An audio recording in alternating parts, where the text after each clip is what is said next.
Magandang araw po muli sa inyong lahat.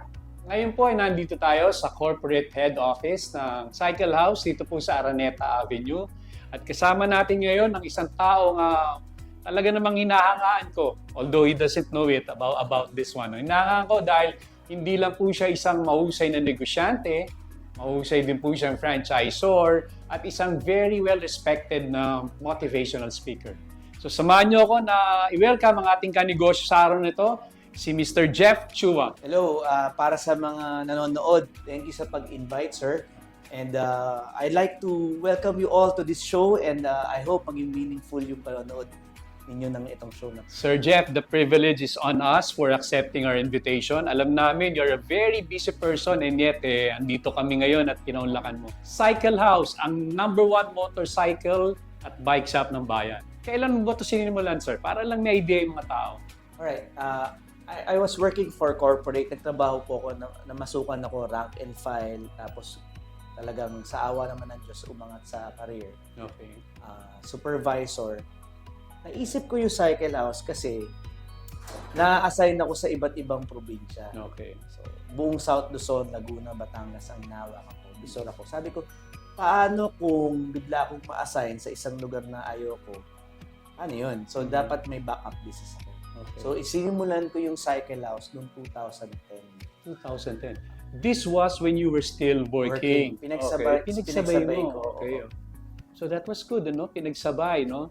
And more or less, bakit ito naman yung negosyong naisipan mo pasukin, yung motorcycle and bike shop business? Alam mo, maganda yung tanong mo, sir. Kasi mga kanegosyo, ito yung isa sa mga biggest myth. Myth meaning, hindi pala totoo. Mukha lang totoo. Okay. Ang sinasabi nila, always go for your passion na business. Okay. Well, kung merong tugma, mas okay. Mhm. Pero not necessarily it follows. Mhm. No. Kasi minsan, mahilig ka mag-basketball, hindi ka naman magaling. Magaling. Hindi ka naman Okay. malaki. Di ba? Uh-huh. Walang angkin na or wala kang opportunity. Mhm. Or for example, mahilig kang sa ganitong, ito yung passion mo for a business, but that business ay marami ng competitors. Saturated. Okay. So, ang tawag namin doon, we need to look for a business na medyo scientific ka mag-isip. Mhm. So, walang problema kung passion mo na tugma nga, bonus yun. Okay. Pero sa akin, being in business, more of dapat medyo methodical, meaning talagang pinag-aaralan mo scientifically. Ano pa ba ang kailangan ng mga tao? Ano pa ba yung usual problem nila na pwede mong isolve? Diba? Sa akin, for me, that's my passion to help people Okay. solve their problem. Kaya nung 2010, umiikot ako dito, hindi naman ako mahilig magmotor. Mhm. Nagbabike ako pero hindi naman passionate Okay. na ano. I was really passionate about business and serving a community. Yan, trip ko yan, customer service. Umikot ako dito yan, sa Araneta Avenue. Walang maayos na motorcycle and bike shop. Okay. Tingnan ko sa ikaw, wala. Kung meron man, hindi maayos, hindi professional repair. Yes. Marami Meaning, ano. meaning yung mekaniko pwede kang lokohin. Hindi standard yung Hindi pagisingil, standard. oh. Hindi Okay. standard yung hindi maayos yung tindahan. Mhm. Tapos, tinignan ko sa datos, wow, grabe pala. More than 60% ng rehistradong sasakyan ay motorcycle. Yes, oh. And during that time, yung biking, it's still as bike to work pataas na. Mhm. Kaya sabi ko, why not? Though it's not my passion, di ba? Okay. Sabi na, di ba? It's not directly my passion, but my passion is into business and to lead a business. Pinasok ko yun. So, I get your 2010. point, Sir Jeff. Para bang nangyari sa'yo is finding a niche and then fill it up. So, tama po ba? Yes. So, hindi mo siya actually passion, pero nakita mo there was really a gap, no? A Yes. wide gap. So, yun ang pinasok mo. So, napakaganda nung sinabi ni Sir Jeff, ano? Kasi usually, naririnig natin, find a job or a business that you love and then go for it. Pero in your case, it's totally different. Yeah, yun yung Okay. na-experience ko. Siguro, i-segue lang natin. Like ako, I have people close to me. Mhm. Sabi niya, pangarap ko yung matagal ko ng pangarap, bata pa lang akong magkaroon ng parlor. Ganyan. Mhm. Pero malapit sa akin, sa buhay. So, syempre, nung nagkaroon na siya ng pera, inopen niya yung parlor. Parlor. Walang masama. Okay. Passion mo yun eh. Di ba? Ang problema, ready ka bang lumaban sa dami ng competitor and establish competition? Mhm. Kaya, siguro yung gusto natin mapaisip din sa ating mga manonood, to be more objective and scientific in entering a business. Yes. Hindi pwede rin puro passion din. Di ba? Napakagandang Oo. napakagandang takeaway niyan, Sir Jeff. Talaga palang in some cases hindi puro passion. Diba, mas maganda fill the gap, no? And then Unless you're willing to lose some money doon dahil passion mo siya. Mayroon din gumagawa. Okay. So, maganda. So, Cycle House, ang #1 motorcycle at bike shop ng bayan. You started it 2010. So, it's been 14 years, no? How was the business so far in general? Alright. You know what? Ang nakakatuwa, when we, after 5 years of testing it, the concept na, ang challenge ko noon habang nag-work ako, tapos itong tindahan ba lalago? With systems, di ba? Lahat may system and kumpleto. Lalaki ba? Maganda yung process. So after 5 years, sa awa ng Diyos, gumanda. Daan-daan libo yung sales cycle.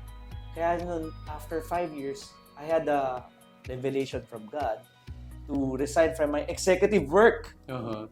I was making a lot of money. Mm-hmm. I was making a lot of money, very comfortable. And ito rin, yung pangalawa siguro mapapabaon natin sa kanila. There's no perfect timing sa pagnenegosyo. Exactly. Kasi may binabayaran akong bahay, binabayaran akong sakyan, yung third baby ko just came out. But I just made a leap of faith because I really felt God was calling me. So in other words, Sir Jeff, it took you 5 years, no, that you are combining work Yes. and at the same time business. Para matest. Mga kanegosyo, napakaganda ng takeaway natin yan, ano? Kasi normally, most employees are very adamant, no, to start a business, not unless they are retired na, no? Pero ako personally, I believe na mas maganda talaga na while you are still gainfully employed, di ba? Like katulad ng ginawa mo. And it worked, no? So, Yes. napakaganda po niyan. So, maganda. Very inspiring sinabi niyo. Yung mga dagdag ko lang, sir, ha? Yeah, Kasi okay. baka ma-miss out din natin na mapulutan aral nila. Kasi nakita ko na I've seen how it works. When you start your business, I'm not discouraging the retirees or anything. Okay. But this is just what I have observed. If you start your business, pag medyo nag-retire ka na-notice ko they're more pressured. Mm-hmm. Tsaka pangalawa, syempre yung energy mo. To Yes. grow the business, it will be different. Yes, exactly. Kaya yun na na-notice ko, yung mga past franchises ko na nag-handle.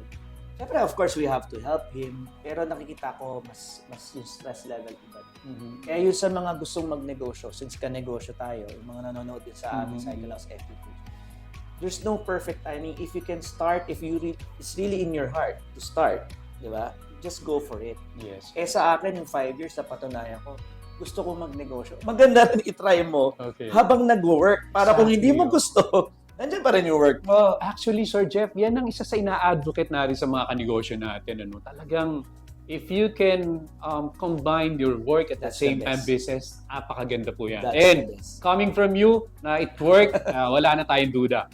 Sir, 14 years in the business, so nationwide, no? You've reached that nationwide Opo. status, no?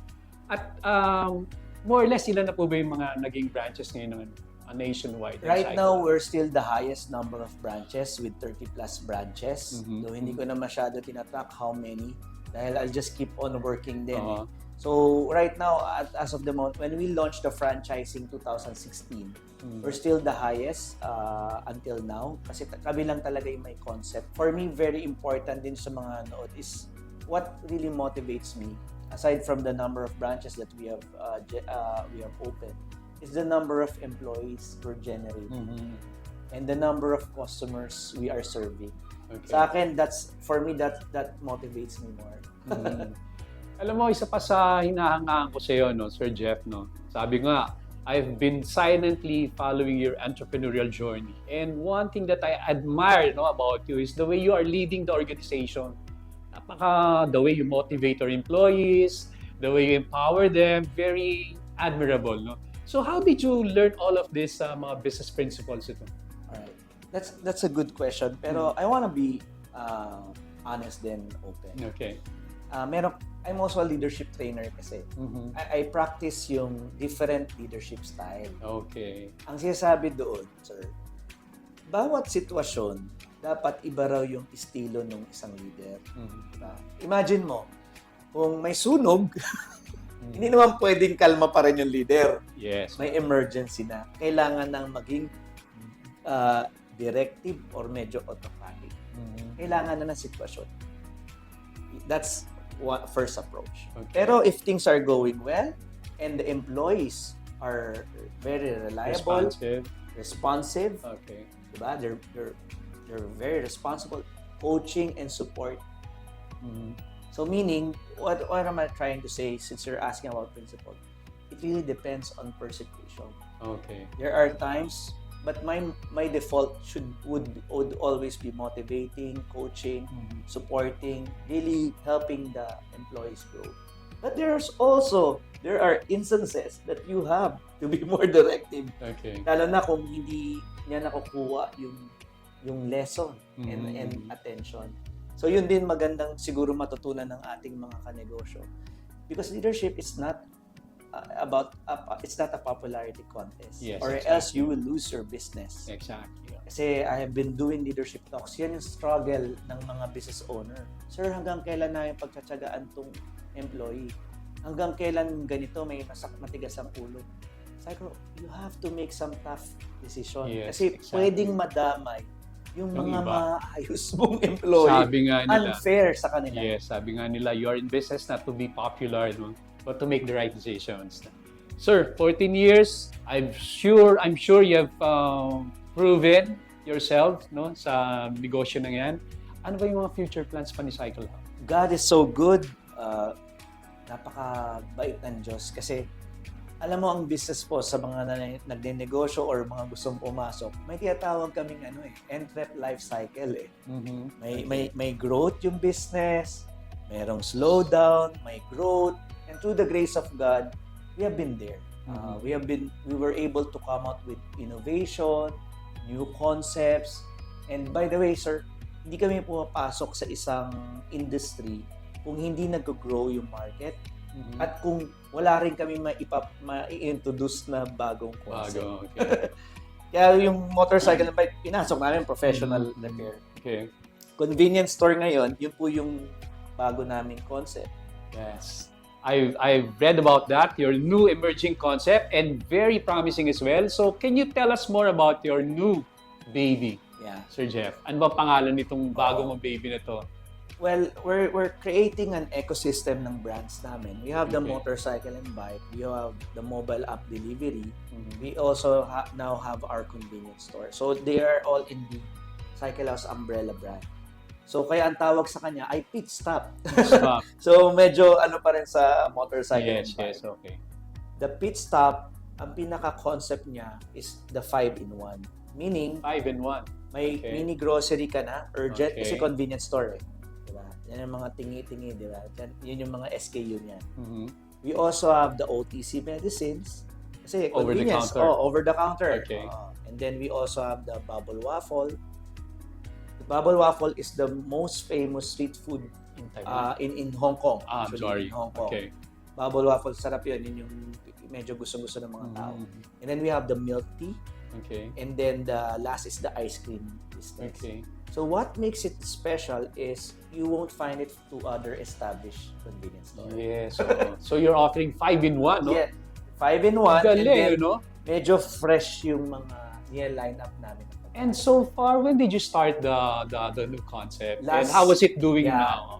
Last September, Of inintroduce 2023? namin siya. Oo. Okay. And so far, through the grace of God, we have more than 10 branches. Wow. So, very exciting. September. Oh. Sampaloc, we have different Tanay, we have different Barely, not even a year, no? Mhm. And yet you already have more than 10 outlets. So very impressive, ano?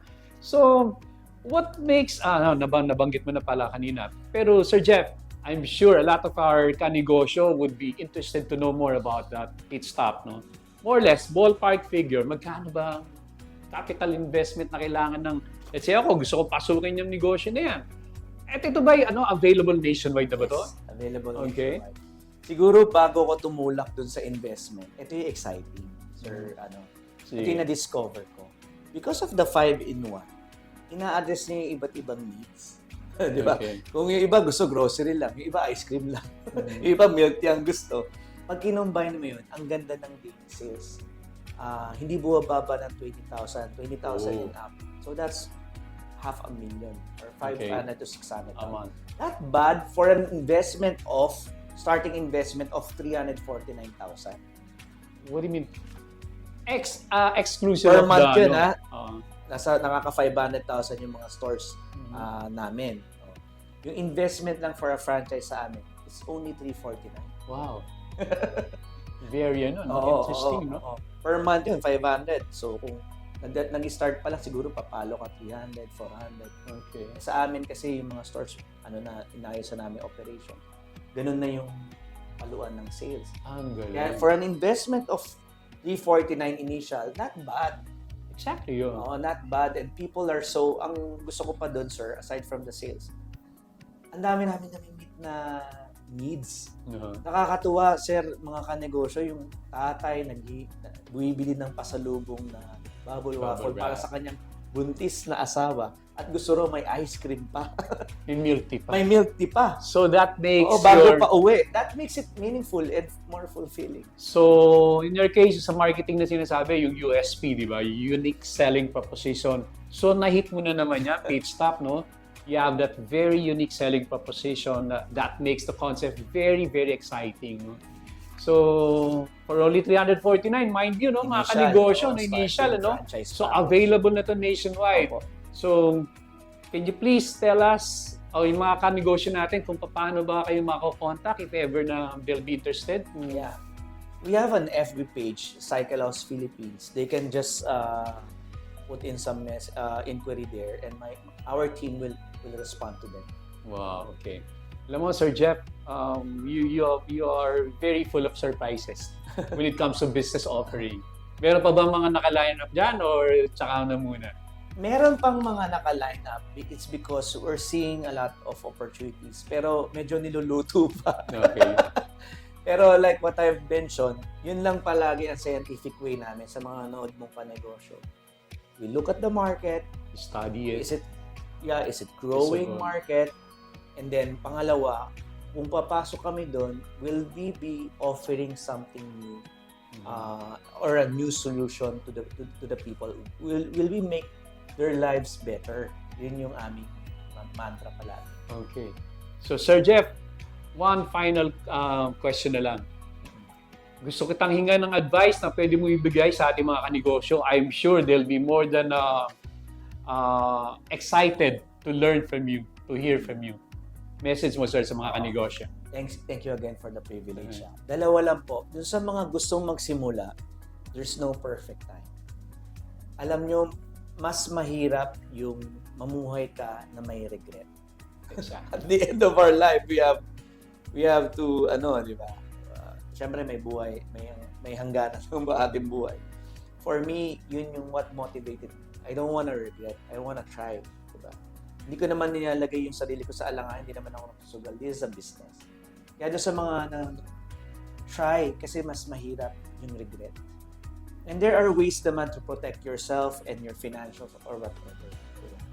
So yun yung sa aspiring entrepreneurs, na aspiring ka negosyo. Yung sa mga currently nagne-negosyo, ito po yung natutunan ko. Kasi syempre, from time to time, may mga lumalapit din asking help. I usually encourage them because ang pagnenegosyo, ganoon din naman ang trabaho, di ba? May pagsubok. Ganoon din naman ang pag-aasawa. Di ba? Ganoon din ang business. You just have to keep on moving forward. There will be slowdown, there will be ups, there will be down. Ang importante is yung belief mo sa sarili mo. And importante if you believe in God. So keep on going. Find solutions. Kasi if you get stuck with the problem, talagang wala kang maisip na solusyon. But if you are flexible, shift mo, ano pa ba pwedeng gawin? And buo talaga loob. Kaya dapat magaling tayo sa financial management, ganun ka magpaikot ng pera. Lahat merong Financial literacy. merong challenges, Okay. yes sir. Netflix, Facebook, maski na-establish yan, may mga competition yan.